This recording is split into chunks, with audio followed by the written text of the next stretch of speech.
Hi hello ಸ್ಪರ್ಧಾ ಹೊಂಬೆಳಕು ತರಬೇತಿ ಕೇಂದ್ರಕ್ಕೆ ಸ್ವಾಗತ. ಇಂದಿನ ವಿಶೇಷ ತರಗತಿ ಮತ್ತೆ GPSTRನಲ್ಲಿ ಕೇಳಲಾದಂತಹ ಸೋಷಲ್ ಕ್ವಶನ್ ಪೇಪರಲ್ಲಿ ಬಂದಿರತಕ್ಕಂಥ ಪ್ರಮುಖ ಪ್ರಶ್ನೆಗಳು ನಾವು ಇಲ್ಲಿ ನೋಡ್ತಾ ಇದ್ದೀವಿ. ಯಾವ್ಯಾವ ವಿಧಾವ ಅಂತ ನೋಡ್ತಾ ಕೊಟ್ಟಿರುವ ಹೇಳಿಕೆಗಳನ್ನು ಸರಿಯಾಗಿ ಉತ್ತರಿಸಿ ಅಂತ ಇದೆ. ಕೊಟ್ಟಿರುವ ಹೇಳಿಕೆಯನ್ನು ಸರಿಯಾಗಿ ಉತ್ತರಿಸಿ. ವಿಶ್ವ ಆಹಾರ ಮತ್ತು ಕೃಷಿ ಕೇಂದ್ರ ಕಚೇರಿ ಜೆನಿವಾದಲ್ಲಿದೆ. ಇದು ರಾಂಗ್ ಅದ ರೀ. ಎಲ್ಲದ ಅಂತಂದ್ರೆ ಜೆನಿವಾದಲ್ಲಿಲ್ಲ, ರೋಮ್ನಾಗದ ರೀ.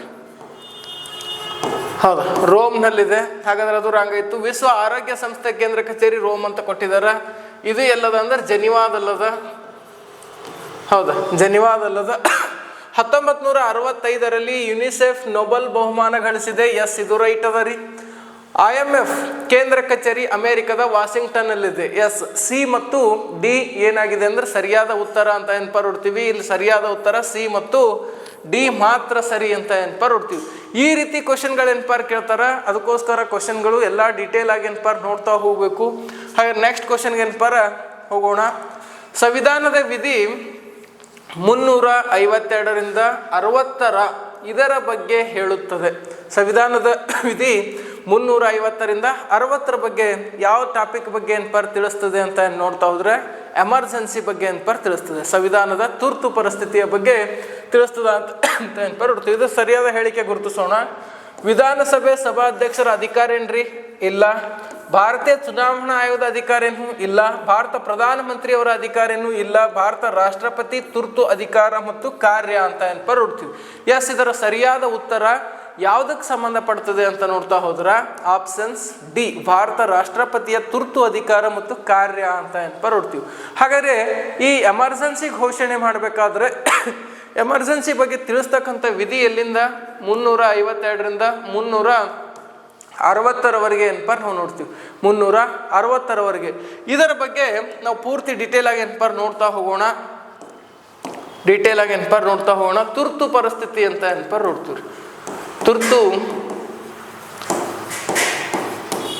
ಪರಿಸ್ಥಿತಿ ಇದರೆಲ್ಲ ಮುಖ್ಯವಾಗಿ ತಿಳ್ಕೊಳ್ಬೇಕಾಗಿ ಆರ್ಟಿಕಲ್ ಯಾವ್ಯಾವು ಅಂತಂದ್ರೆ 352, 356, 360 ಬಗ್ಗೆ ಕ್ಲಿಯರ್ ಆಗಿ ತಿಳ್ಕೊಳ್ಬೇಕ್ರಿ.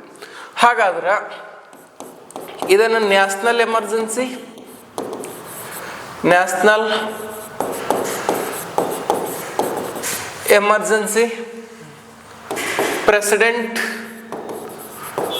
ಪ್ರೆಸಿಡೆಂಟ್ ರೂಲ್ ಮತ್ತು ಫೈನಾನ್ಸಿಯಲ್ ಎಮರ್ಜೆನ್ಸಿ ಅಂತ ಹೇಳ್ತೀವ್ರಿ. ಫೈನಾನ್ಸಿಯಲ್ ಎಮರ್ಜೆನ್ಸಿ ಈ 3 ಎಮರ್ಜೆನ್ಸಿ ಬಗ್ಗೆ ಭಾಳ ಚೆನ್ನಾಗಿ ಗೊತ್ತಿರಬೇಕು. ಹಾಗಾದ್ರೆ ಈ ಎಮರ್ಜೆನ್ಸಿ ಘೋಷಣೆ ಮಾಡುವ ವಿಧಾನ ಯಾವ ರೀತಿ ಘೋಷಣೆ ಮಾಡ್ತಾರೆ ಅಂತ ನೋಡ್ತಾ ಹೋದ್ರೆ ನೋಡ್ರಿ, ಸಂಸತ್ತಿನಲ್ಲಿ ವಿಶೇಷ ಬಹುಮತದ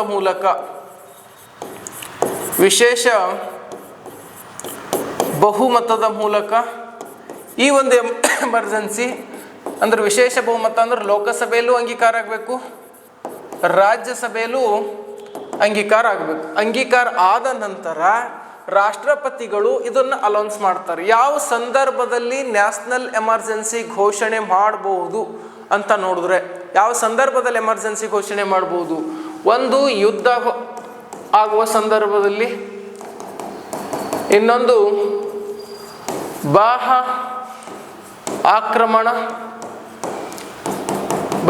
ಆಕ್ರಮಣ, ಇನ್ನೊಂದು ಶಸ್ತ್ರಗಳ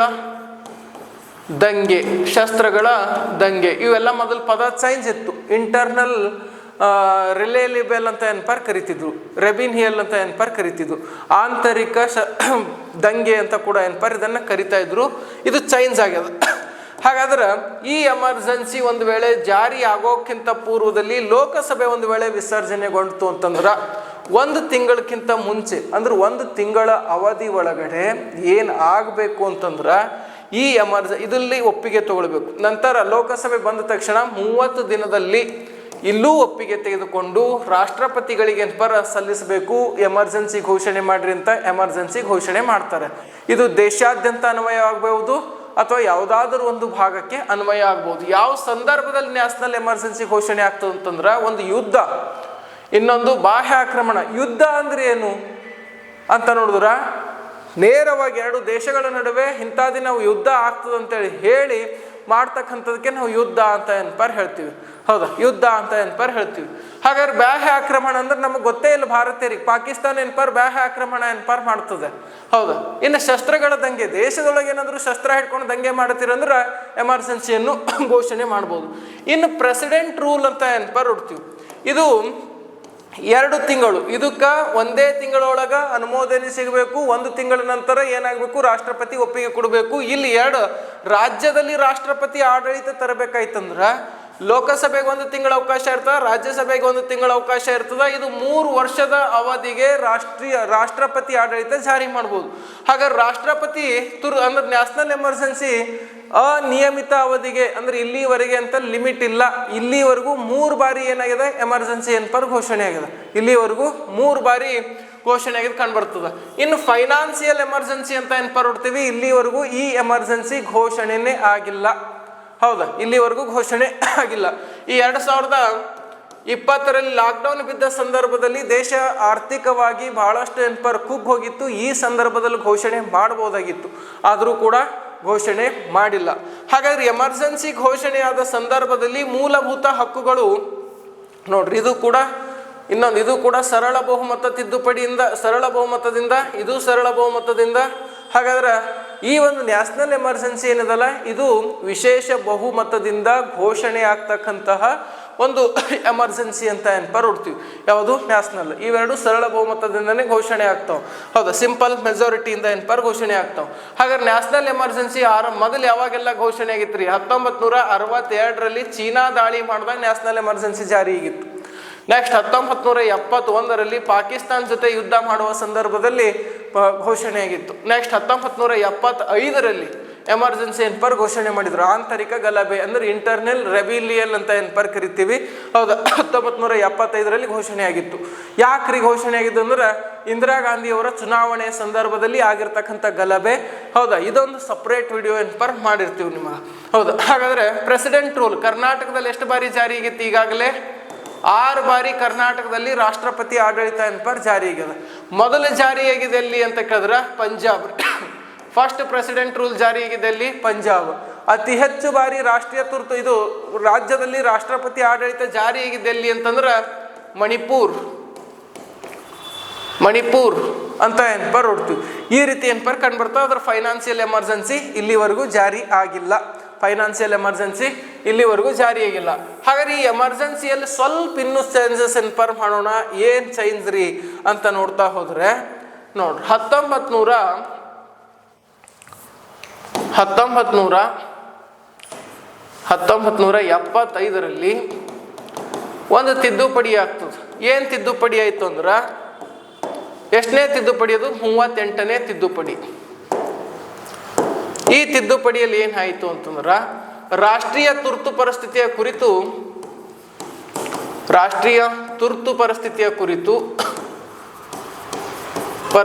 ಕುರಿತು ಯಾವುದೇ ನ್ಯಾಯಾಲಯದಲ್ಲಿ ಪ್ರಶ್ನೆ ಮಾಡೋ ಹಾಗಿಲ್ಲ ಅಂತ ನೆನಪರ್ ಘೋಷಣೆ ಆಗ್ತದೆ. ಯಾವುದು? 38ನೇ ತಿದ್ದುಪಡಿ. ನೆಕ್ಸ್ಟ್ 1976ರಲ್ಲಿ 42ನೇ ತಿದ್ದುಪಡಿ ಆಗ್ತದೆ. 42ನೇ ತಿದ್ದುಪಡಿ. ಇಲ್ಲಿ ಏನು ಮಾಡಿದ್ರು, ವಿಧಾನಸಭೆ ಮತ್ತು ಲೋಕಸಭೆ 5 ವರ್ಷ ಇದ್ದಿದ್ದು ಆಡಳಿತ 6 ವರ್ಷಕ್ಕೆ ಬದಲಾವಣೆ ಮಾಡಿದ್ರಿ. 6 ವರ್ಷಕ್ಕೆ ಬದಲಾವಣೆ ಮಾಡಿದ್ರು. 1978ರಲ್ಲಿ 44ನೇ ತಿದ್ದುಪಡಿ ಆಗ್ತದ. ಮೊರಾರ್ಜಿ ದೇಸಾಯಿ ಅವರು ತೊಗೊಂಬಂದಿರ್ತಕ್ಕಂಥ ತಿದ್ದುಪಡಿ. ಈ ತಿದ್ದುಪಡಿಯಲ್ಲಿ ಆಂತರಿಕ ಗಲಭೆ ಎನ್ನುವ ಪದ ತೆಗೆದು ಹಾಕಿದ್ರಿ. ಪದ ತೆಗೆದು ಶಸ್ತ್ರಗಳ ದಂಗೆ ಅನ್ನೋ ಪದ ಸೇರ್ಪಡೆ ಆಗ್ತದ. ಯಾಕ ಅಂತಂದ್ರೆ, ತುರ್ತು ಪರಿಸ್ಥಿತಿ ಹಿಂದೆ 75ರಲ್ಲಿ ಹೊರಡಿಸಿರ್ತಕ್ಕಂಥ ಒಂದು ತುರ್ತು ಪರಿಸ್ಥಿತಿ ಏನಿತ್ತಲ್ಲ, ಅದು ಅಸಂವಿಧಾನಿಕ ಎಮರ್ಜೆನ್ಸಿ ಆಗಿತ್ತು. ಆ ಕಾರಣಕ್ಕೋಸ್ಕರ ಮೊರಾರ್ಜಿ ದೇಸಾಯಿ ಅವ್ರು ಏನು ಮಾಡಿದ್ರು ಅಂದ್ರೆ 44ನೇ ತಿದ್ದುಪಡಿ 1978ರಲ್ಲಿ ಸ್ವಲ್ಪ ಬದಲಾವಣೆ ಮಾಡ್ತಾರೆ ಎಮರ್ಜೆನ್ಸಿ ಹೊಡಿಸ್ಬೇಕಾದ್ರೆ. ಹಾಗಾದ್ರೆ ನೆಕ್ಸ್ಟ್, ರಾಷ್ಟ್ರೀಯ ತುರ್ತು ಪರಿಸ್ಥಿತಿ ಘೋಷಣೆ ಮಾಡಬೇಕಾದರೆ, ರಾಷ್ಟ್ರೀಯ ತುರ್ತು ಪರಿಸ್ಥಿತಿ ಘೋಷಣೆ ಮಾಡಬೇಕಾದರೆ, ಘೋಷಣೆ ಮಾಡಬೇಕಾದರೆ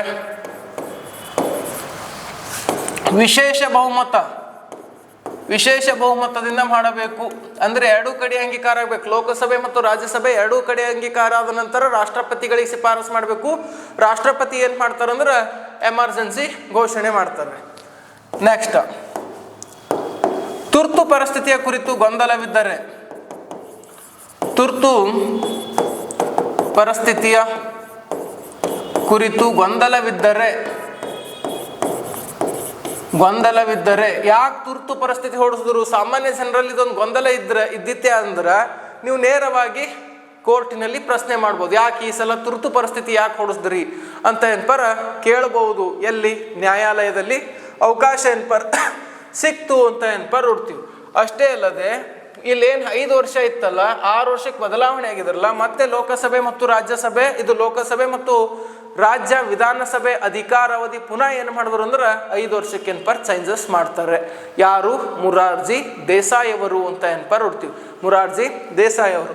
ಇಷ್ಟು ತುರ್ತು ಪರಿಸ್ಥಿತಿ ಬಗ್ಗೆ ಏನ್ಪರ್ ನಿಮಗೆ ಮಾಹಿತಿ ಗೊತ್ತಿರಬೇಕು. ಸಂವಿಧಾನದ ಪ್ರತ್ಯೇಕ ಕ್ಲಾಸಲ್ಲಿ ಬಹಳ ಡೆಪ್ತ್ ಆಗಿ ಡಿಟೇಲ್ ಆಗಿ 395 ಆರ್ಟಿಕಲ್ಗಳಿಗೆ ಕೋಡಿಂಗ್ ಹೇಳುವ ಮೂಲಕ ನಮ್ಮ ವಿದ್ಯಾರ್ಥಿಗಳಿಗೆ ಎಲ್ಲ ಕೋಡಿಂಗ್ ಕೂಡ ಏನ್ಪರ್ ಅವ್ರು ನೆನಪಿಟ್ಕೊಂಡ್ಬಿಡ್ತಾರೆ. ಹೌದಾ? ಯಾಕಂದ್ರೆ ಅಷ್ಟೊಂದು ಕೋಡಿಂಗ್ ಆರ್ಟಿಕಲ್ಗಳು ನೆನಪಿಡಿಯೋದು ಕಷ್ಟ ಆಗ್ತದೆ ಅಂತ ಅನಿಸ್ಬೋದು. ಅದರ ಸ್ಪರ್ಧಾ ಹೊಂಬೆಳಕದಲ್ಲಿ ಎಲ್ಲದಕ್ಕೂ ಕೂಡ ಏನ್ಪರ್ ಕೋಡಿಂಗ್ ಇದೆ. ಆ ಕೋಡಿಂಗ್ ಯೂಸ್ ಮಾಡ್ಕೊಂಡು ಎಷ್ಟೋ ಜನ ಇವಾಗ ನೌಕರಿಯಲ್ಲೂ ಕೂಡ ಏನ್ಪರ್ ಅದಾರ. ಹೌದಾ? ತಪ್ಪು ಮಾಹಿತಿ ಪ್ರಕಾರ ಯಾವುದ್ಯಾವುದೋ ಇನ್ಸ್ಟಿಟ್ಯೂಟ್ ಒಳಗೆ ಏನ್ಪರ್ ಹೋಗಿ ಕುಂಡ್ರಲಕ್ಕೆ ಹೋಗ್ಬೇಡ್ರಿ. ಸ್ಪರ್ಧಾ ಹೊಂಬೆಳಕು ಇನ್ಸ್ಟಿಟ್ಯೂಟಿಗೆ ಬಂದುಬಿಡ್ರಿ ನೀವು. ಹೌದಾ? ನೆಕ್ಸ್ಟ್ ನೋಡ್ರಿ, ಭಾರತದ ರಾಷ್ಟ್ರಪತಿಯವರು ಚುನಾಯಿಸೋರು ಯಾರು ಅಂದ್ರೆ ರಾಷ್ಟ್ರಪತಿಗಳಿಗೆ ವೋಟ್ ಮಾಡೋರು ಯಾರು ವೋಟ್ ಹಾಕಿ ರಾಷ್ಟ್ರಪತಿಗಳನ್ನು ಆಯ್ಕೆ ಮಾಡ್ತಾರ ಅಂತ ಕ್ವಶನ್ ಅದ. ಹೌದಾ? 18 ವರ್ಷ ವಯೋಮಿತಿ ಮೀರಿದ ಎಲ್ಲ ಭಾರತೀಯ ನಾಗರಿಕರು. ನಾವು ಇವ್ರಿಗೆ ವೋಟ್ ಹಾಕೋದಿಲ್ರಿ. ಯಾರಿಗೆ? ರಾಷ್ಟ್ರಪತಿಗಳಿಗೆ ನಾವು ವೋಟ್ ಹಾಕೋದಿಲ್ಲ ಅಂದ್ರೆ ಇದು ಅಲ್ಲ ಕ್ವಶನ್. ಸ್ಥಳೀಯ ಸ್ವಯಂ ಸರ್ಕಾರ ಮತ್ತು ವಿಧಾನಸಭೆಯ ಚುನಾಯಿತ ಸದಸ್ಯರು, ವಿಧಾನಸಭೆದವ್ರು ಹಾಕ್ಬೋದು, ಅದ್ರ ಪಂಚಾಯತ್ ಅವ್ರು ಹಾಕಕ್ಕೆ ಬರೋದಿಲ್ಲ ಅಂದ್ರೆ ಇದನ್ನು ರಾಂಗ್ ಅದ. ಸಂಸತ್ತಿನ 2 ಸದನಗಳ ಚುನಾಯಿತ ಸದಸ್ಯರು ಮತ್ತು ಸಂಸತ್ತಿನ 2 ಸದನಗಳು ಹಾಗೂ ಎಲ್ಲ ರಾಜ್ಯಗಳ ವಿಧಾನಸಭೆಯ ಚುನಾಯಿತ ಸದಸ್ಯರು ಅಂತ ಏನ್ಪರ್ ಹೊಡ್ತೀವಿ. ಹಾಗಾದ್ರೆ ಇದು ಏನದ ಅಂತಂದ್ರೆ 3ನೇ ಕ್ವಶನ್ನ ಸರಿಯಾದ ಉತ್ತರ ಅಂತ ಏನ್ಪರ್ ಹೊಡ್ತೀವಿ. ಸಂಸತ್ತಿನ 2 ಸದನದ ಸದಸ್ಯರು ವೋಟ್ ಹಾಕ್ತಾರ ಮತ್ತು ವಿಧಾನಸಭೆಯ ಸದಸ್ಯರು ಕೂಡ ವೋಟ್ ಹಾಕ್ತಾರ. ಹ್ಯಾಂಗ? ಯಾವ ರೀತಿ ಇದು ಅಂತ ನೋಡ್ದ ಹೋದ್ರ, ಈಗ ಇಲ್ಲಿ ದ್ರೌಪದಿ ಮುರ್ಮು ಅದಾರ. ದ್ರೌಪದಿ ಮುರ್ಮು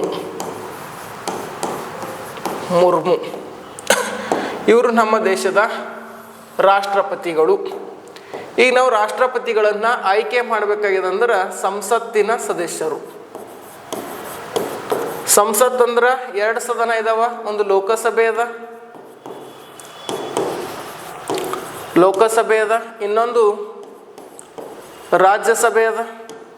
ಮತ್ತು ಸಂಸತ್ತನ್ನು ಹೊರತುಪಡಿಸಿದಾಗ ರಾಜ್ಯ ಶಾಸಕಾಂಗ ಅಂತ ಏನ್ಪರ್ ಹೊಡ್ತೀವಿ. ರಾಜ್ಯ ಶಾಸಕಾಂಗ ಎಲ್ಲ ದೇಶದ ಎಲ್ಲ ಶಾಸಕಾಂಗಗಳು ವೋಟ್ ಹಾಕ್ತಾವ. ಹೌದಾ? ಅಂದ್ರೆ ಇವರು MLAಗಳು, ನಮ್ಮ ರಾಜ್ಯದ MLAಗಳು ಬೇರೆ ರಾಜ್ಯದ MLAಗಳು ಹಾಕ್ತಾರೆ. ಇವರು MP ಗಳು. ಹೌದಾ? MP ಗಳು ಇವರು ಎಲ್ಲರೂ ಸೇರಿ ಏನ್ಪರ್ ವೋಟ್ ಹಾಕ್ತಾರೆ. ಸಂಸತ್ ಸದಸ್ಯರು ಮತ್ತು ರಾಜ್ಯ ಶಾಸಕಾಂಗದ ಸದಸ್ಯರು ಸೇರಿ ರಾಷ್ಟ್ರಪತಿಗಳನ್ನು ವೋಟ್ ಹಾಕ್ತಾರೆ. ಹಾಗಾದ್ರೆ ಇವ್ರನ್ನ ಯಾರು ಆಯ್ಕೆ ಮಾಡ್ತಾರ? ದೇಶದ ಪ್ರತಿನಿಧಿಗಳು. ಅಂದ್ರೆ ದೇಶದ ಪ್ರತಿನಿಧಿಗಳು ಇವ್ರಿಗೆ ನಾವು ವೋಟ್ ಹಾಕ್ತೀವಿ, ಜನಸಾಮಾನ್ಯರು. ಹೌದಾ? ಜನ ಸಾಮಾನ್ಯರು. ಒಂದು ಓಟ್ ಎಷ್ಟಕ್ಕೆ? 1000 ರೂಪಾಯಿ ಒಂದು ಓಟ, ಒಂದು 90 ಬಾಟ್ಲ, ಒಂದು ಅರ್ಧ kg ಚಿಕನ್. ಹೌದಾ? ಇಂಥವ್ರಿಗೆ ನಾವು ಆಯ್ಕೆ ಮಾಡುವ ಕಾರಣಕ್ಕಾಗಿ ಇಲ್ಲೂ ಕೂಡ ರಾಜ್ಯ ಶಾಸಕಾಂಗದಲ್ಲಿ ಅನೇಕರನ್ನು ನಾವು ಆಯ್ಕೆ ಮಾಡ್ತೀವಿ. ಹ್ಯಾಂಗೆ ಆಯ್ಕೆ ಮಾಡ್ತೀವಿ? ಹೌದಾ? ವಿದ್ಯಾವಂತರನ್ನು ಆಯ್ಕೆ ಮಾಡ್ರಿ. ಹೌದಾ? ಸುಮ್ಮನೆ ಒಂದು ಕಿವಿ ಮಾತಿದು, ಶಿಕ್ಷಕರಿಗೆ ಆಯ್ಕೆ ಮಾಡಿಬಿಡ್ರಿ. ರಾಜ್ಯದಲ್ಲೆಲ್ಲ ಶಿಕ್ಷಕರಿರಲಿ. ಹೌದಾ? ಯಾಕಂತಂದ್ರೆ ಶಿಕ್ಷಕರು ಯಾವತ್ತೂ ಕೂಡ ಭ್ರಷ್ಟಾಚಾರ ಮಾಡಬೇಕು ಅನ್ನೋ ಒಂದು ಮೈಂಡ್ ಸೆಟ್ನಲ್ಲಿ ಇರೋದಿಲ್ಲ. ಇವ್ರಿಗೆ ಲಾಭ ಬರ್ತದೋ ಇಲ್ಲ ಗೊತ್ತಿಲ್ಲ, ಇವ್ರ ಕೈಯಾಗ ಕಲ್ತಿರೋರು ಅಗಾರ್ಭ ಶ್ರೀಮಂತರಾಗಲಿ ದೊಡ್ಡ ಮಟ್ಟಕ್ಕೆ ಹೋಗಲಿ ಅನ್ನೋದು ಒಂದೇ ವಿಚಾರ ಇಟ್ಕೊಂಡವ್ರು ಶಿಕ್ಷಕರು. ಹಾಗಾಗಿ ಶಿಕ್ಷಕರನ್ನು ಆಯ್ಕೆ ಮಾಡಿರಿ, ದೊಡ್ಡ ಮಟ್ಟಕ್ಕೆ ಡೆವಲಪ್ಮೆಂಟ್ ಹೆಲ್ಪರ್ ಮಾಡ್ತಾರೆ. ಹೌದಾ? ಹಾಗೆ ಸುಮ್ಮಿದೊಂದು ಗೈಡೆನ್ಸ್ ರೀ, ಇರಲಿ ಹುಡುಗರಿಗೆ ಗೊತ್ತಿರಲಿ ಅಂತ ಹೆಲ್ಪರ್ ಹೇಳಿದ್ದು, ನೀವು ಯಾರಿಗಾರು ಆಯ್ಕೆ ಮಾಡಿರಿ. ಹೌದಾ? ರಾಜ್ಯ ಶಾಸಕಾಂಗ ಅಂದ್ರೆ ನಮ್ಮ ಎಮ್ ಎಲ್ ಎಗಳು ಎಷ್ಟು ಜನ ಅದಾರ ನಮ್ಮಲ್ಲಿ? 224 ಜನ ಎಮ್ ಎಲ್ ಎ ಅದಾರ. ಹೌದಾ? 543 ಜನ ಎಂ ಪಿಗಳದಾರ. 245 ಜನ ರಾಜ್ಯಸಭೆ ಸದಸ್ಯರಿದಾರ. ನಮ್ಮ ರಾಜ್ಯದಿಂದ 28 ಜನಕ್ಕೂ ಆಯ್ಕೆ ಮಾಡ್ತೀವಿ. ಇಲ್ಲಿ 12 ಜನಕ್ಕೆ ಹೆಲ್ಪರ್ ಆಯ್ಕೆ ಮಾಡ್ತೀವಿ. ಇವರು ಎಲ್ಲರೂ ಸೇರಿ ಯಾರನ್ನು ಆಯ್ಕೆ ಮಾಡ್ತಾರಂದ್ರೆ ರಾಷ್ಟ್ರಪತಿಗಳನ್ನು ಆಯ್ಕೆ ಮಾಡುತ್ತಾರೆ. ರಾಷ್ಟ್ರಪತಿಗಳನ್ನು ಆಯ್ಕೆ ಮಾಡ್ತಾರ. ಹಾಗಾದ್ರೆ ರಾಷ್ಟ್ರಪತಿಗಳಿಗೆ ಆಯ್ಕೆ ಮಾಡುವ ಕೇಂದ್ರಾಡಳಿತ ಪ್ರದೇಶದ ಸದಸ್ಯರು ಯಾವ್ಯಾವ ಕೇಂದ್ರಾಡಳಿತ ಪ್ರದೇಶದಿಂದ ಸದಸ್ಯರು ವೋಟ್ ಹಾಕ್ತಾರಂದ್ರೆ, ಒಂದು ದೆಹಲಿ, ಇನ್ನೊಂದು ಪಾಂಡಿಚೇರಿ, ಇನ್ನೊಂದು ಜಮ್ಮು ಕಾಶ್ಮೀರ್. ಹೌದಾ? ಇಲ್ಲಿನ ಸದಸ್ಯರು ಯಾಕೆ ವೋಟ್ ಹಾಕ್ತಾರಿ ಅಂತಂದ್ರ, ಈ 3 ಕೇಂದ್ರಾಡಳಿತ ಪ್ರದೇಶದಲ್ಲಿ ಏನದ ಅಂದ್ರೆ ರಾಜ್ಯ ಶಾಸಕಾಂಗ ಹೆಂಗೆ ನಮ್ಮಲ್ಲಿ ಎಮ್ ಎಲ್ ಎ ಅದಾರಲ್ಲ ಆ ರೀತಿ ಶಾಸಕಾಂಗಗಳಿದಾವೆ. ಹಾಗಾಗಿ ಇಲ್ಲಿ ಶಾಸಕಾಂಗ ಇರುವ ಕಾರಣಕ್ಕಾಗಿ ಈ ಸದಸ್ಯರು ಕೂಡ ರಾಷ್ಟ್ರಪತಿಗಳಿಗೆ ವೋಟ್ ಮಾಡ್ತಾರೆ. ಹೌದಾ? ಈ ಸದಸ್ಯರು ಕೂಡ ರಾಷ್ಟ್ರಪತಿಗಳಿಗೆ ವೋಟ್ ಹಾಕ್ತಾರ ಅಂತ ಹೊಡ್ತೀವಿ. ನೆಕ್ಸ್ಟ್ ಕ್ವಶನ್ ಯಾವುದಿದೆ ಅಂತ ನೋಡೋಣ. ಮೊದಲೆರಡು ಪದಗಳಿರುವ ಸಂಬಂಧವನ್ನು ಗುರುತಿಸಿ 3ನೇ ಪದಕ್ಕೆ ಉತ್ತರಿಸಿ. ನೋಡ್ರಿ ಯಾವ ರೀತಿ ಕ್ವಶನ್ ಅದ. ಮೊದಲೆರಡು ಪದಗಳಿಗೆ ಸಂಬಂಧಿಸಿ 3ನೇ ಪದಕ್ಕೆ ಉತ್ತರಿಸಿ ಅಂತ ಇದೆ. ಹೌದಾ? ಕೆಂಪು ಮಣ್ಣು ನಿಸ್ಸಿಲೆಯಿಂದ ಏನಾಗ್ತದ? ನಿಸ್ಸಿಲೆಯ ಶಿಥಲೀಕರಣದಿಂದ ಏನಾಗ್ತದೆ? ಕೆಂಪು ಮಣ್ಣು ಆಗ್ತದೆ. ಹಾಗಾದ್ರೆ ಕಪ್ಪು ಮಣ್ಣು ಯಾವುದರಿಂದ ಆಗ್ತದ ಅಂತ ಕ್ವಶನ್ ಕೇಳಿದ್ದಾರೆ. ಹೌದಾ? ಕೆಂಪು ಮಣ್ಣು ಏನದಲ್ಲ ನಿಸ್ಸಿಲೆಯಿಂದ ಶಿಥಲೀಕರಣಗೊಂಡ್ರ, ಕಪ್ಪು ಮಣ್ಣು ಯಾವ ಶಿಲೆಯಿಂದ ಶಿಥಲೀಕರಣಗೊಳ್ತದೆ ಅಂತ ನೋಡಿದ್ರೆ ಗ್ರಾನೈಟಿಂದ ಆಗ್ತದೇನ್ರಿ? ಇಲ್ಲ, ಗ್ರಾನೈಟಿಂದ ನಿಸ್ಸೆ ಆಗಿದ್ದು. ಹೌದಾ? ಗ್ರಾನೈಟಿಂದ ಏನಾಗ್ಯದಂದ್ರೆ ನಿಸ್ಸಿಲೆ ರಚನೆ ಆಗಿದ್ದು. ಹಾಗಾದ್ರೆ ಮರಳು ಶಿಲೆಯಿಂದ ಏನಾಯ್ತು? ಅಮೃತ ಶಿಲಾ ಆಯಿತು. ಬಸಾಲ್ಟ್ ಶಿಲೆಯಿಂದ ಏನಾಗ್ತದ ಅಂತಂದ್ರೆ ಕಪ್ಪು ಮಣ್ಣು ಶಿಥಲೀಕರಣ ಆಗ್ತದೆ. ಹಾಗಾದ್ರೆ ಇಲ್ಲಿ ಸರಿಯಾದ ಉತ್ತರ ಯಾವುದಿದೆ? ಬಸಾಲ್ಟ್ ಶಿಲೆ ಅಂತ ಹೊಡ್ತೀವಿ. ಎಂಥ ಶಿಲೆ? ಬಸಾಲ್ಟ್ ಶಿಲೆ. ಹಾಗಾದ್ರೆ ಇವು ಶಿಲೆಗಳ ಬಗ್ಗೆ ಸ್ವಲ್ಪ ಜಾಸ್ತಿ ನೋಡ್ತಾ ಹೋಗೋಣ. ಶಿಲೆಗಳ ಕುರಿತು ಅಧ್ಯಯನ ಮಾಡ್ತಕ್ಕಂಥ ಒಂದು ಶಾಸ್ತ್ರಕ್ಕೆ ನಾವೇನಂತ ಕರಿತೀವಿ ಅಂತಂದ್ರೆ ಪೆಟ್ರೋಲಜಿ ಅಂತ ಕರಿತೀವ್ರಿ. ಪೆಟ್ರೋಲಜಿ. ಹೌದಾ? ಶಿಲೆಗಳ ಕುರಿತು ಅಧ್ಯಯನ ಮಾಡ್ತಕ್ಕಂಥ ಒಂದು ಶಾಸ್ತ್ರಕ್ಕೆ ಪೆಟ್ರೋಲಜಿ. ಭೂಮಿಯ ಮೇಲೆ ಮೊಟ್ಟ ಮೊದಲು ನಿರ್ಮಾಣವಾಗಿರ್ತಕ್ಕಂಥ ಒಂದು ಶಿಲೆ ಯಾವುದಾಗಿದೆ ಅಂದ್ರೆ ಅಗ್ನಿ ಶಿಲೆ ಅಂತ ಹೊಡ್ತೀವಿ. ನಂತರ ನಿರ್ಮಾಣ ಆಗಿದ್ದು ಪದುರು ಶಿಲೆ, ನಂತರ ನಿರ್ಮಾಣ ಆಗಿದ್ದು ರೂಪಾಂತರ ಶಿಲೆ. ಅಗ್ನಿ ಶಿಲೆಗಳು ಯಾವುದಾವ? ಮುಖ್ಯವಾಗಿ ನೋಡ್ಬೇಕಾದ್ರೆ ಅಗ್ನಿ ಶಿಲೆಗಳು ಯಾವುದಾವ?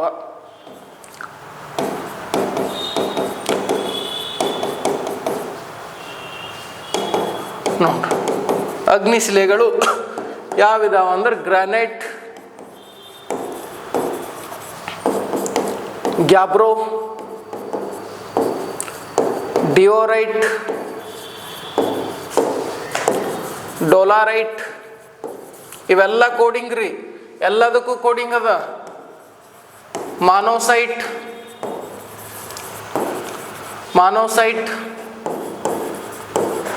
ಅಂತರ್ಸೈಟ್,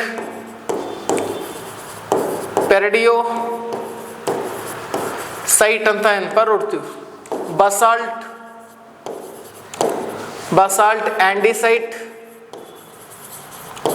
ಆಂಡಿಸೈಟ್, ರಿಯೋಲೈಟ್. ಹೌದಾ? ಏನ್ ನೆನಪಿಡಿಬೇಕು? ಈ ಅಗ್ನಿಶಿಲೆ ನೆನಪಿಡಿಬೇಕಾದ್ರೆ ಯಾವ್ದು ಕೋಡಿಂಗ್ ನೆನಪಿಡಿಬೇಕು? GD ಮ್ಯಾಪ್ ಅಂತ ನೆನಪಿಡಿಬೇಕು. ಇದು ಬಾರ್ ಅಂತ ನೆನಪಿಡಿಬೇಕು. GD ಮ್ಯಾಪ್ ಬಾರ್ ಅಂತ ನೆನಪಿಡಿದ್ರೆ ಸಾಕು. ಇವೆಲ್ಲವೂ ಕೂಡ ಕೋಡಿಂಗ್ದಾಗ ನಿಮ್ಗೆ ಗೊತ್ತಾಗ್ತಾವ. ಜಿ granite, gabbro, diorite, dolerite, monzonite, anorthosite, peridotite, basalt, andesite, rhyolite. ಹಾಗಾದ್ರೆ ಕೆಂಪು ಮಣ್ಣಿನಿಂದ ಯಾವುದು? ಇದು ಗ್ರಾನೈಟ್ ಶಿಲೆ ಶಿಥಲೀಕರಣದಿಂದ ಕೆಂಪು ಮಣ್ಣು ನಿರ್ಮಾಣ ಆಗ್ತದೆ.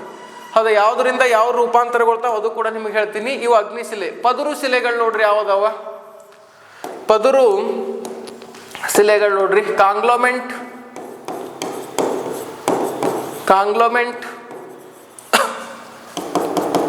ಸುಣ್ಣದ ಕಲ್ಲು, ಮರಳು ಶಿಲೆ, ಪೆಂಟಾಗಲ್ಲು,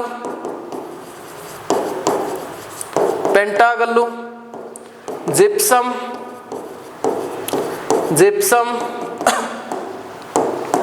ಇವೆಲ್ಲ ಏನಾಗಿದಾವ ಅಂತಂದ್ರೆ ಪದರು ಶಿಲಾ. ಹಾಗಾದ್ರೆ ಇನ್ನೊಂದು ಬರ್ತದ್ರಿ ರೂಪಾಂತರ ಶಿಲಾ ಅಂತ. ಹೌದಾ, ಇವುಗಳಿಂದನೇ ರೂಪ ಏನ್ಪರ್ ಹೊಂದಿರ್ತದ. ಯಾವ ಶಿಲೆ? ರೂಪಾಂತರ ಶಿಲೆ. ಯಾವುದರಿಂದ ಯಾವ್ದು ರೂಪಾಂತರಗೊಳ್ತದ ನೋಡ್ರಿ, ಗ್ರಾನೈಟ್ ಇಂದ ನಿಸ್ ಆಗ್ತದ್ರಿ, ಗ್ರಾನೈಟ್ ಇಂದ ನಿಸ್, ಬಸಾಲ್ಟ್ ಇಂದ ಸಿಸ್ಟ್, ಬಸಾಲ್ಟ್ ಇಂದ ಸಿಸ್, ಅಮೃತ ಶಿಲೆಯಿಂದ, ಇದು ಮರಳು ಶಿಲೆಯಿಂದ ಬಸಾಲ್ಟ್ ಇಂದ ಸಿಸ್ಟ, ಮರಳು ಶಿಲೆಯಿಂದ ಸ್ಲೇಟ್, ಸುಣ್ಣದ ಕಲ್ಲಿನಿಂದ ಅಮೃತ ಶಿಲೆ, ಕಲ್ಲಿದ್ದಲಿನಿಂದ ಗ್ರಾಫೈಟ್, ಕಾರ್ಬನ್ನಿಂದ ವಜ್ರ. ಈ ರೀತಿ ಏನ್ಪರ್ ಶಿಲೆಗಳು ರೂಪಾಂತರಗೊಳ್ತವೆ. ಇವು ಕೂಡ ಎಕ್ಸಾಮಲ್ಲಿ ಮ್ಯಾಚ್ ದ ಫಾಲೋವಿಂಗ್ ಆಗಿ ಬಹಳಷ್ಟು ಬಾರಿ ಎಕ್ಸಾಮಲ್ಲಿ ಕ್ವಶನ್ ಆಗಿದಾವ್ರಿ. ಹೌದಾ, ಗ್ರಾನೈಟ್ ಇಂದ ನಿಸ್ಸ, ಬಸಾಲ್ಟ್ ಇಂದ ಸಿಸ್ಟ, ಮರಳು ಶಿಲೆಯಿಂದ ಸ್ಲೇಟ, ಸುಣ್ಣದ ಕಲ್ಲಿನಿಂದ ಅಮೃತ ಶಿಲೆ, ಕಲ್ಲಿದ್ದಿಂದ ಗ್ರಾಫೈಟ, ಕಾರ್ಬನ್ ಇಂದ ವಜ್ರ ಅಂತ ಏನ್ಪರ್ ನೋಡ್ತೀವಿ. ಹಾಗಾದ್ರೆ ಬಸಾಲ್ಟ್ ಇಂದ ಕಪ್ಪು ಮಣ್ಣು ರೆಡಿ ಆಯಿತು, ಗ್ರಾನೈಟ್ ಇಂದ ಕೆಂಪು ಮಣ್ಣು ರೆಡಿ ಆಯಿತು. ಹಾಗಾದ್ರೆ ಜಂಬೂ ಶಿಲೆಯಿಂದ ಯಾವ ಮಣ್ಣು ನಿರ್ಮಾಣ ಆಗ್ತದ ಅಂತ ಕಮೆಂಟ್ ಮಾಡ್ರಿ. ಹೌದಾ, ಜಂಬೂ ಶಿಲೆಯಿಂದ ಯಾವ ಮಣ್ಣು ನಿರ್ಮಾಣವಾಗುತ್ತದೆ ಅಂತ ನೀವು ಕಮೆಂಟ್ ಮಾಡ್ರಿ. ನೆಕ್ಸ್ಟ್ ಕ್ವಶನ್ಗೆ ಏನ್ಪರ್ ಹೋಗೋಣ. ಹಾಗಾದ್ರೆ ಉತ್ತರ ಅಟ್ಲಾಂಟಿಕ್ ಸಾಗರದ ಪ್ರವಾಹಗಳು ಅಂತ ಏನ್ಪರ್ ನೋಡ್ತಾ ಇದೀವಿ. ಹೌದಾ, ಪ್ರವಾಹಗಳು ಉತ್ತರ ಅಟ್ಲಾಂಟಿಕ್ ಸಾಗರಕ್ಕೆ ಸಂಬಂಧಪಟ್ಟಿರ್ತಕ್ಕಂಥ ಪ್ರವಾಹಗಳು ಯಾವುವು ಅಂತ ಏನ್ಪರ್ ಕೇಳಿದ್ರೆ, ಗಾಲ್ಫ್ಸ್ಟೀನ್ ಪ್ರವಾಹ, ಲ್ಯಾಬ್ರಡಾರ್ ಪ್ರವಾಹ, ಬೆಂಗೂಲಾ ಪ್ರವಾಹ, ಬೆಂಗೂಲಾ ತೆಳಗದ ದಕ್ಷಿಣ ಪ್ರವಾಹ, ಬೆಂಗೂಲಾ ಪ್ರವಾಹ, ಪಾಕ್ಲ್ಯಾಂಡ್ ಪ್ರವಾಹ, ಇವೆರಡು ತೆಳಗೆ ಇದಾವ. ನಾರ್ವೇಜಿಯಂ ಪ್ರವಾಹ, ಲ್ಯಾಬ್ರಡಾರ್ ಪ್ರವಾಹ ಮತ್ತು ಗಾಲ್ಫ್ಸ್ಟೀನ್. ಇದು ಸರಿಯಾದ ಉತ್ತರ ಯಾವುದಾಗ್ತದೆ? ನಾರ್ವೇಜಿಯಂ ಪ್ರವಾಹ, ಲ್ಯಾಬ್ರಡಾರ್ ಪ್ರವಾಹ ಮತ್ತು ಗಾಲ್ಫ್ಸ್ಟೀನ್ ಪ್ರವಾಹ. ಉತ್ತರದ ಪ್ರವಾಹ ಹೆಂಗೆ ಇದು ಮಾಡ್ಬೇಕು ಡಿಸೈಡ್, ಉತ್ತರ ಪ್ರವಾಹ ಯಾವುದು, ದಕ್ಷಿಣ ಪ್ರವಾಹ ಯಾವುದು ಅಂತೇಳಿ ಯಾವ ರೀತಿ ಡಿಸೈಡ್ ಮಾಡಬೇಕು ಅಂತ ನೋಡ್ತಾ ಹೋದ್ರೆ, ಇಲ್ಲಿ ನೋಡ್ರಿ, ಇದು ಭೂಮಧ್ಯದಲ್ಲಿ ನಾನು ಸಮಭಾಜಕ ರೇಖೆಯನ್ನು ಎಳಿತಾ ಇದ್ದೀನಿ. ಹೌದು, ಸಮಭಾಜಕ ರೇಖೆಯನ್ನು ಎಳೆದಿದ್ದೀನಿ. ಮ್ಯಾಲ ಇಲ್ಲಿ ನೋಡ್ರಿ, ಇಲ್ಲಿ ಪೆಸಿಫಿಕ್ ಸಾಗರ, ಅಟ್ಲಾಂಟಿಕ್ ಸಾಗರದೇ ಫಸ್ಟ್ ತಗೊಳ್ಳೋಣ. ಅಟ್ಲಾಂಟಿಕ್ ಸೆಂಟ್ರಲ್ಲಿ ಕಂಡು ಬರ್ತದ ಅಟ್ಲಾಂಟಿಕ್ ಸಾಗರ. ಇದರ ಪ್ರವಾಹಗಳೇನಪ್ಪ ನೋಡೋಣ. ಇದನ್ನು ಕೋಡಿಂಗ್ ಅದ ರೀ.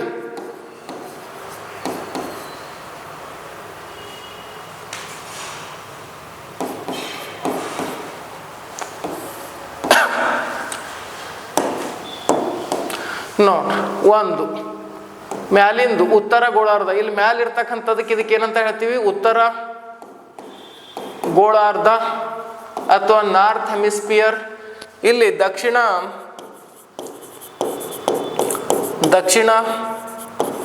ಗೋಳಾರ್ಧ, ಸೌತ್ ಹೆಮಿಸ್ಫಿಯರ್ ಅಂತ ಏನಪ್ಪ ಹೇಳ್ತೀವಿ. ಯಾವ ಸ್ಪಿಯರ? South hemisphere. ಇಲ್ಲಿ ನೋಡ್ರಿ ಪ್ರವಾಹಗಳು ಯಾವ್ಯಾವದಾವ. ಒಂದು ಲ್ಯಾಬ್ರಡಾರ್ ರೀ, ಲ್ಯಾಬ್ರಡಾರ,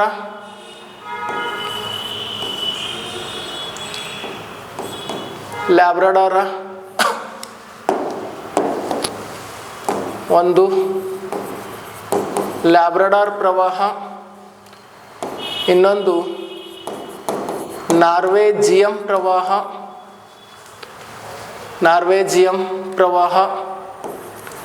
ಮತ್ತು ಕ್ಯಾನರಿ ಪ್ರವಾಹ.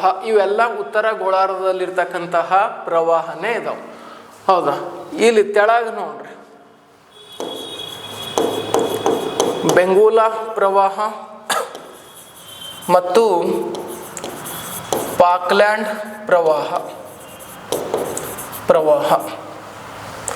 ಬೆಂಗೂಲಾ ಪ್ರವಾಹ ಮತ್ತು ಪಾಕ್ಲ್ಯಾಂಡ್ ಪ್ರವಾಹ ಅಂತ ಏನಪ್ಪ ನೋಡ್ತೀವಿ. ಹೌದಾ, ಪಾಕ್ಲ್ಯಾಂಡ್ ಪ್ರವಾಹ. ಇವು ಎಂಥ ಪ್ರವಾಹಗಳಾಗಿದಾವೆ ಅಂದ್ರೆ, ಇವೇನದಾವಲ್ಲ ಇವು ಉಷ್ಣ ಪ್ರವಾಹ ಕೂಡ. ಇವು ಶೀತ ಪ್ರವಾಹ ಅಂತ ಏನಪ್ಪ ನೋಡ್ತೀವಿ. ಹೌದಾ, ಶೀತ ಪ್ರವಾಹ. ಇನ್ನು ಶೀತ ಪ್ರವಾಹ. ಇನ್ನೊಂದು ಬರ್ತದೆ ರೀ, ಗಾಲ್ಫ್ಸ್ಟ್ರೀಮ್ ಪ್ರವಾಹ ಇದು ಕೂಡ ಉತ್ತರದೇ ಅದ. ಗಾಲ್ಫ್ಸ್ಟ್ರೀಮ್ ಪ್ರವಾಹ ಇದು ಉಷ್ಣ ಪ್ರವಾಹ ರೀ, ಉಷ್ಣ ಪ್ರವಾಹ. ಗಾಲ್ಫ್ಸ್ಟ್ರೀಮ್, ಲ್ಯಾಬ್ರಡಾರ, ನಾರ್ವೇಜಿಯಂ, ನೀವು ಹಿಂದೆ ಕ್ವಶನಲ್ಲಿ ಏನು ನೋಡಿದಿರಲ್ಲ, ನಾರ್ವೇಜಿಯಂ ಪ್ರವಾಹ, ಲ್ಯಾಬ್ರಡಾರ್ ಪ್ರವಾಹ, ಗಾಲ್ಫ್ಸ್ಟ್ರೀಮ್ ಇವೆಲ್ಲ ಏನಾಗಿದೆ ಅಂದ್ರೆ ಉತ್ತರದಲ್ಲಿರ್ತಕ್ಕಂತಹ ಪ್ರವಾಹಗಳು ಅಂತ ಏನಪ್ಪ ನೋಡ್ತೀವಿ. ಹೌದಾ, ಇದು ಉಷ್ಣ ಪ್ರವಾಹನೇ ಅದ. ಹೌದಾ, ಉಷ್ಣ ಪ್ರವಾಹ. ಇನ್ನೊಂದು ಇಲ್ಲಿ ಇದು ಶೀತ ಪ್ರವಾಹ ಆಗ್ತದೆ. ಹೌದಾ, ಇವೆರಡು ಶೀತ ಪ್ರವಾಹನೇ ಇದಾವೆ, ಪಾಕ್ಲ್ಯಾಂಡ್ ಮತ್ತು ಬೆಂಗೋಲಾ ಪ್ರವಾಹಗಳು. ಇದು ಅಟ್ಲಾಂಟಿಕ್ ಸಾಗರಕ್ಕೆ ಸಂಬಂಧಪಟ್ಟಿರ್ತಕ್ಕಂಥ ಪ್ರವಾಹಗಳು. ಹಾಗಾದ್ರೆ ಪೆಸಿಫಿಕ್ ಸಾಗರಕ್ಕೆ ಸಂಬಂಧಪಟ್ಟಿದ ಪ್ರವಾಹಗಳು ಯಾವುದಾವ? ಪೆಸಿಫಿಕ್ ಸಾಗರಕ್ಕೆ ಸಂಬಂಧಪಟ್ಟಿರ್ತಕ್ಕಂಥ ಪ್ರವಾಹಗಳು ನೋಡ್ರಿ, ಒಂದು ಒಯಾಸಿಯೋ,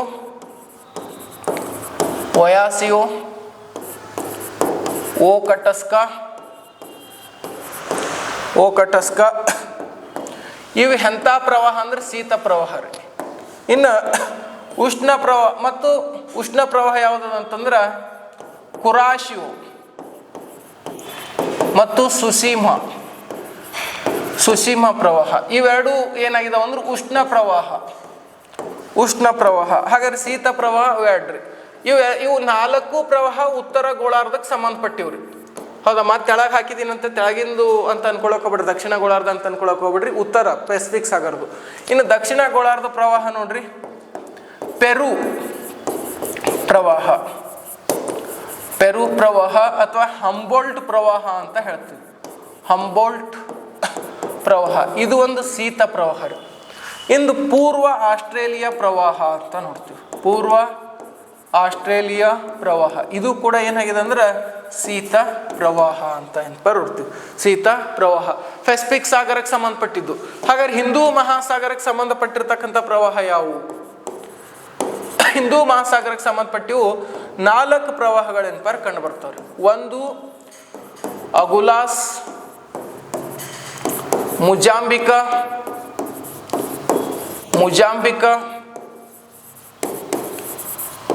ಮಡಗಾಸ್ಕರ್, ಸೊಮಾಲಿಯಾ. ಈ 4 ಪ್ರವಾಹ ಏನಾಗಿದೆ ಅಂದ್ರೆ ಉಷ್ಣ ಪ್ರವಾಹ ರೀ. ಹಾಗಾದ್ರೆ ಸೊಮಾಲಿಯಾ ಉತ್ತರ ಗೋಳಾರ್ಧ ಪ್ರವಾಹ, ಈ 4 ದಕ್ಷಿಣ ಗೋಳಾರ್ಧದ ಪ್ರವಾಹ. ಇನ್ನೊಂದು ಶೀತ ಪ್ರವಾಹ ಯಾವುದು ಅಂತಂದ್ರ ಶೀತ ಪ್ರವಾಹ ಪಶ್ಚಿಮ ಆಸ್ಟ್ರೇಲಿಯಾ ಪ್ರವಾಹ. ಪಶ್ಚಿಮ ಆಸ್ಟ್ರೇಲಿಯಾ ಪ್ರವಾಹ ಏನದಲ್ಲ ಇದು ಶೀತ ಪ್ರವಾಹ. ಯಾವುದಕ್ಕೆ ಸಂಬಂಧಪಟ್ಟಿದ್ದು? ಹಿಂದೂ ಮಹಾಸಾಗರಕ್ಕೆ ಸಂಬಂಧಪಟ್ಟಿರ್ತಕ್ಕಂಥ ಪ್ರವಾಹ. ನೋಡ್ರಿ ಲ್ಯಾಬ್ರಡಾರ್, ನಾರ್ವೇಜಿಯಂ, ಕ್ಯಾನರಿ, ಗಾಲ್ಫ್ಸ್ಟ್ರೀಮ್ ಪ್ರವಾಹ ಇವೆಲ್ಲ ಅಟ್ಲಾಂಟಿಕ್ ಸಾಗರಕ್ಕೆ, ಬೆಂಗೋಲಾ, ಪಾಕ್ಲ್ಯಾಂಡ್ ಕೂಡ ಹೌದಾ ಯಾವುದಕ್ಕೆ ಸಂಬಂಧಪಟ್ಟಿರ್ತಕ್ಕಂಥ ಪ್ರವಾಹ ಅಂದ್ರೆ ಅಟ್ಲಾಂಟಿಕ್ ಸಾಗರಕ್ಕೆ ಸಂಬಂಧಪಟ್ಟಿವು. ಉತ್ತರ ಯಾವುವು ದಕ್ಷಿಣ ಯಾವುವು ಅಂತ ಕೂಡ ನೋಡಿದ್ದೀವಿ.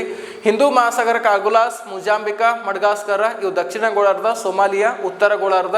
ಇನ್ನು ಪಶ್ಚಿಮ ಆಸ್ಟ್ರೇಲಿಯಾ ಇದೊಂದು ಶೀತ ಪ್ರವಾಹ, ದಕ್ಷಿಣ ಗೋಳಾರ್ಧಕ್ಕೆ ಸಂಬಂಧಪಟ್ಟಿದೆ. ಪೆಸಿಫಿಕ್ ಸಾಗರದ ಪ್ರವಾಹ ಒಯಾಸಿಯೋ, ಓಕಟಸ್ಕ ಇವು ಶೀತ ಪ್ರವಾಹ, ಉತ್ತರ ಗೋಳಾರ್ಧಕ್ಕೆ ಸಂಬಂಧಪಟ್ಟಿದ್ದಾವೆ. ಕುರಾಸಿಯೋ, ಸುಸೀಮ ಉಷ್ಣ ಪ್ರವಾಹ ಇದು ಉತ್ತರ ಗೋಳಾರ್ಧಕ್ಕೆ ಸಂಬಂಧಪಟ್ಟಿದೆ. ಹಾಗಾದ್ರೆ ದಕ್ಷಿಣ ಗೋಳಾರ್ಧಕ್ಕೆ ಸಂಬಂಧಪಟ್ಟಿದ್ದು ಪೆರು ಪ್ರವಾಹ ಶೀತ ಪ್ರವಾಹ, ಪೂರ್ವ ಆಸ್ಟ್ರೇಲಿಯಾ ಪ್ರವಾಹ ಶೀತ ಪ್ರವಾಹ, ದಕ್ಷಿಣ ಗೋಳಾರ್ಧಕ್ಕೆ ಸಂಬಂಧಪಟ್ಟಿರೋದೇನಪ್ಪ ಕಂಡು ಬರ್ತದೆ. ಇನ್ನೊಂದು ಸಾಗರ ಅದಲ್ಲ ರೀ, ಆರ್ಕಿಟಿಕ್ ಸಾಗರ. ಅತ್ಯಂತ ಉತ್ತರದಲ್ಲಿರ್ತಕ್ಕಂಥ ಪ್ರಮುಖ ಸಾಗರ. ಮತ್ತು ಆರ್ಕಿಟಿಕ್ ಸಾಗರಕ್ಕೆ ಯಾವುದಾದ್ರೂ ಪ್ರವಾಹಗಳಿದಾವೇನು ಅಂತಂದ್ರೆ ಅಲ್ಲಿ ಯಾವುದೇ ಪ್ರವಾಹ ಏನಪ್ಪ ಕಂಡು ಬರೋದಿಲ್ಲ. ಈ ಭಾಗದಲ್ಲಿ ಉಷ್ಣ ಮತ್ತು ಒತ್ತಡದ ವ್ಯತ್ಯಾಸದಿಂದ ಏನಾಗ್ತಂದ್ರೆ ಪ್ರವಾಹಗಳಿರ್ತವೆ. ಇದ್ರದ್ದು ಕೂಡ ಸಪ್ರೇಟ್ ಟಾಪಿಕ್ ಏನಪ್ಪ ನಾನು ನಿಮಗೆ ಜಿಯೋಗ್ರಫಿಯಲ್ಲಿ ಮಾಡಿರ್ತೀನಿ. ನೆಕ್ಸ್ಟ್ ಕ್ವಶನ್ ನೋಡ್ರಿ, ಕೊಟ್ಟಿರುವ ಕೆಳಗಿನ ಹೇಳಿಕೆಯನ್ನು ಓದಿ ಅವುಗಳನ್ನು ಸರಿ ಹೊಂದಿಸಿ ಅಂತ ಏನಪ್ಪ ಕೇಳಿದಾರ. ವರ್ಜಿನಿಯಾ, ಹೌದಾ ವರ್ಜಿನಿಯಾ ಈ ಬೆಳೆಯ ಒಂದು ಉದಾಹರಣೆ. ವರ್ಜಿನಿಯಾ ಯಾವುದಕ್ಕೆ ಸಂಬಂಧಪಟ್ಟ ಅಂದ್ರೆ ತಂಬಾಕಿಗೆ ಸಂಬಂಧಪಟ್ಟದ್ರಿ. ಫಸ್ಟ್ ಕ್ವಶನ್ಗೆ ಆನ್ಸರ್ ಮಾಡ್ಬೋದು ನೀವು. ಪೋರ್ಚುಗೀಸರು 17ನೇ ಶತಮಾನದಲ್ಲಿ ಈ ಬೆಳೆಯನ್ನು ಭಾರತಕ್ಕೆ ಪರಿಚಯ ಮಾಡ್ತಾರೆ. ಹೌದಾ, ಈ ಬೆಳೆಯನ್ನು ಸಾಧಾರಣ ಮಳೆ ಮತ್ತು ಹೆಚ್ಚು ಉಷ್ಣಾಂಶ ಮರಳು ಮಿಶ್ರಿತ ಮಣ್ಣಿದ್ರೆ ಸಾಕು ಪ್ರದೇಶದಲ್ಲಿ ಹೌದಾ ಬೆಳಗಾವಿಯ ನಿಪ್ಪಾಣಿ ಇದರ ಮಾರುಕಟ್ಟೆಗೆ ಪ್ರಸಿದ್ಧಿಯಾಗಿದೆ ಅಂತ ನೋಡ್ತೀವಿ. ಯಾವಾದ್ರಿ ಅದು ಅಂತಂದ್ರೆ ಒಂದೇನೊಂದ್ಲಿ ತಂಬಾಕು. ಹೌದಾ, ತಂಬಾಕು ಏನಾಗಿದೆ ಅಂದ್ರೆ ಈ ಬೆಳೆಯ ಪ್ರಮುಖ ಬೆಳೆ ಅಂತ ನೋಡ್ತೀವಿ. ಯಾವುದು? ತಂಬಾಕು. ನೋಡ್ರಿ ಇವೆಲ್ಲವೂ ಕೂಡ ಕೇಳಿದ್ದು ಎಲ್ಲಿ ಗೊತ್ತಾ? GPSTR ಇನ್ನೂ ಕೂಡ ರೈಟಿಂಗ್ ಕೇಳ್ತಾರೆ, ಸೋಷಲ್